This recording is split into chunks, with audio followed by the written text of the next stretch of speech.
তুমি কি কখনো ভেবেছ তোমার বাড়ির পাশের সেই অবহেলিত পুকুরটাই একদিন তোমার জীবনের সবচেয়ে বড় আয়ের উৎস হতে পারে? হ্যাঁ, ঠিকই শুনছ।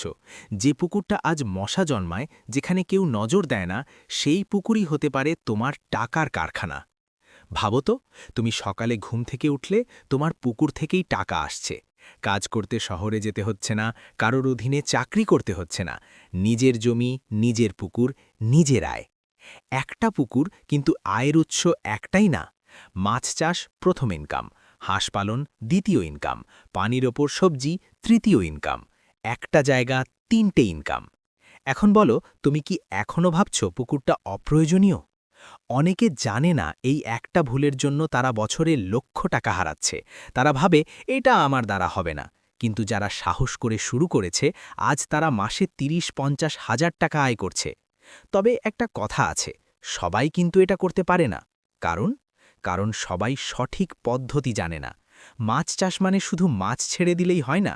কোন মাছ, কত ঘনত্বে, কখন খাবার দিবে, কিভাবে দ্রুত বড় করবে, এই ছোট ছোট কৌশলগুলোই সাধারণ পুকুরকে লাভের মেশিন বানায়। আর যদি তুমি এগুলো ঠিকভাবে করতে পারো, তাহলে ৬ মাস পর তুমি নিজেই অবাক হয়ে যাবে। ভাবো, তোমার ব্যাংক অ্যাকাউন্টে টাকা জমছে, তোমার পরিবার হাসছে, তোমার সন্তানের ভবিষ্যৎ নিরাপদ। সবকিছু শুধু একটা পুকুর থেকে। কিন্তু একটা সমস্যা আছে, এই সুযোগ সবাই পায় না। কারণ যারা আগে বোঝে তারাই এগিয়ে যায়, আর যারা দেরি করে তারা শুধু দেখে। আজ তুমি একটা সিদ্ধান্ত নিতে পারো।